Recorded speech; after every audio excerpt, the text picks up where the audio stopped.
नमस्कार दोस्तों।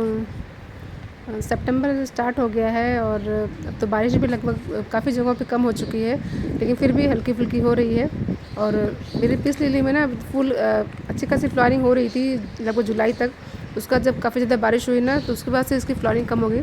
और खाद जो हम डाले रहते हैं गमलों में ना, वो अगर हर 15 से 20 दिन में डालते रहे तो फ्लावरिंग अच्छी खासी होती रहती है।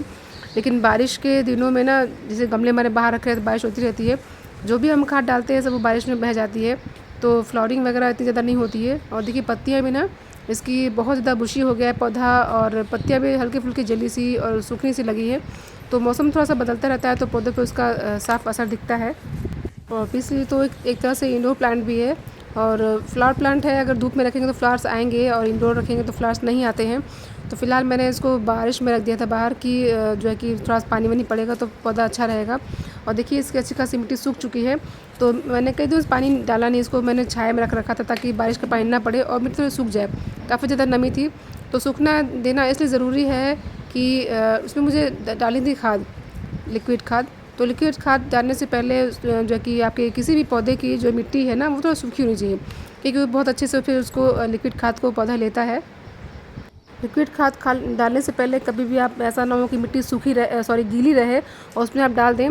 तो फिर जब मिट्टी ऑलरेडी गीली है तो फिर आप उसमें जो कि लिक्विड खाद डालेंगे तो फिर अच्छे से जड़ें और पौधा लेता नहीं है, तो सब वेस्ट हो जाता है और फिर ज़रा ड्रेन आउट हो जाएगा तो कोई फ़ायदा नहीं है।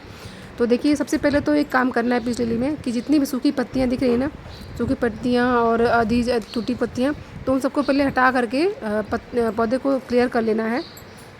बहुत ज़्यादा इसमें पौधे भी हो गए हैं कई सारे, तो उसको निकालना था, लेकिन मैंने फिर निकाला नहीं कि गमला तो काफ़ी बड़ा है मेरा, तो उससे कोई फ़ायदा नहीं है निकालने से। ये देखिए मैंने इतनी ज़्यादा पत्तियाँ जो सूखी थी और आधी जली जैसी दिख रही थी, तो उन सबको निकाल दिया है। और जो भी पुरानी पत्तियाँ हो ना, उन सबको कट कर देना है। जो नई पत्तियाँ निकल रही हैं सिर्फ उनको रखना है। और इस तरह से जो हल्की हल्की टिप दिख रही है ना, आखिर पूरी पत्तियाँ अच्छी है पर हल्की हल्की सी टिप इसकी जली हुई सी है।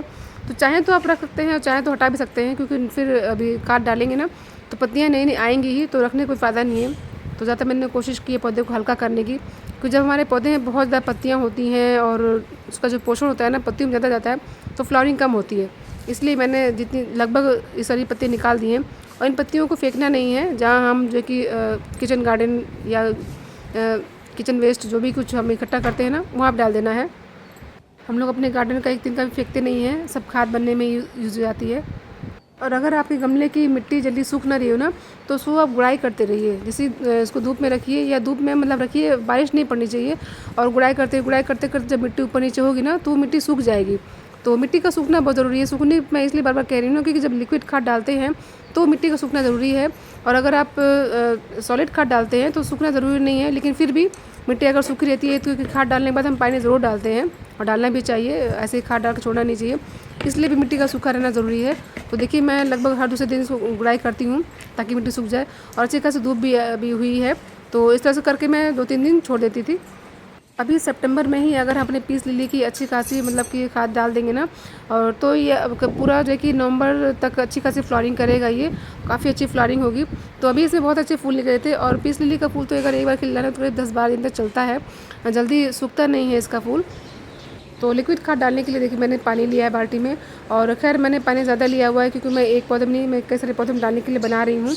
तो इसमें जो है कि ये NPK है, NPK 19-19-19, ये डालना है इसमें। तो इसी से ये काफ़ी हेल्दी होता है पौधों के लिए, इससे अच्छी खासी फ्लावरिंग होती है, और पौधों की ग्रीन पत्तियाँ होती हैं। और कुल मिला के इससे जो फूल होते हैं ना, वो काफ़ी अच्छे ब्राइट कलर के फूल होते हैं। खैर ये तो पीस लिली है, तो इसमें ब्राइट का कोई मतलब नहीं है, क्योंकि वाइट ही रहता है वो तो। हाँ, इसमें ये ज़रूर होगा कि फूलों का साइज़ बढ़ जाएगा।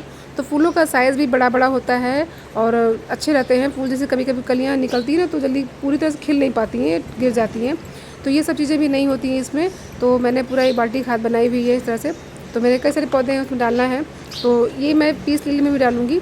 तो पीस लिली में डालने के लिए ना, और ख़ास तौर से आप या तो शाम को डालिएगा या तो बिल्कुल मॉर्निंग में डालिएगा, दोपहर में डालिएगा, क्योंकि अभी थोड़ा सा मौसम गर्म है और खाद कोई भी हो गर्म होती है तो थोड़ा सा पौधों को नुकसान कर सकता है।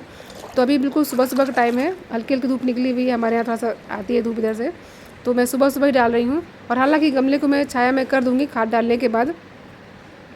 तो मैं लगभग इसमें 1 मग डालूँगी। और कभी भी आप जो है कि किसी भी पौधे में अगर आप डालते हैं ना लिक्विड खाद, तो इतना ज़्यादा मत भरिए कि वो ड्रेन आउट होने लगे। ड्रेन आउट होने भर का मत डालिए। जैसे बहुत लोग कहते हैं कि आपके गमले का ड्रेनेज इतना अच्छा होना चाहिए कि आप खाद या पानी कुछ भी डालें तो बाहर निकल आए। लेकिन मैं नहीं मानती हूँ कि इतना अच्छा ड्रेनेज होना चाहिए कि वो बाहर निकल आए। तो फिर खाद डालने का कोई मतलब नहीं हुआ कि सारा बाहर निकल आएगा, तो जो गमले में बचेगा ही नहीं, तो फिर फ़ायदा क्या करेगा पौधे को।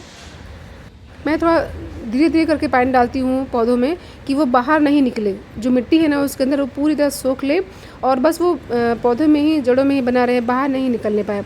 और या तो मैं गमलों के नीचे प्लेट लगा के रखती हूँ ताकि जो भी ड्रेन हो तो वो प्लेट पे रहे और प्लेट से वापस फिर वो गमला मिट्टी खींच लेती है उसके लिए पानी को। और ये एनपीके को डालने के मुश्किल से 1 हफ्ते बाद ही ना उसका आपको असर दिखेगा कि ब्रांचेस निकलती हैं और कलियाँ निकलना शुरू हो जाती हैं। तभी तो इसमें बहुत ज़्यादा, देखिए इसमें बेबी प्लांट्स निकल आए हैं बहुत ज़्यादा।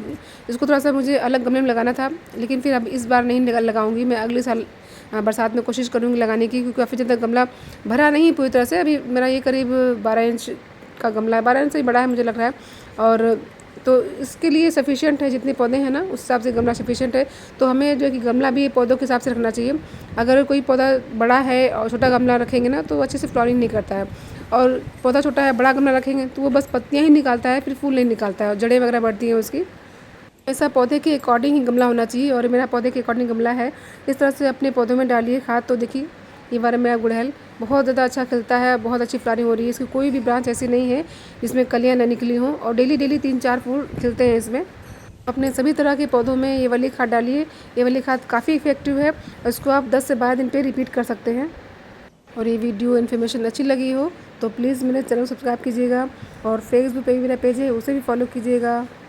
मानसून के बाद सितंबर में अपने सभी पौधों में एक बार खाद ज़रूर डालिए, क्योंकि इसके बाद ही अक्टूबर नवंबर तक अच्छी खासी फ्लावरिंग करेंगे सारे पौधे।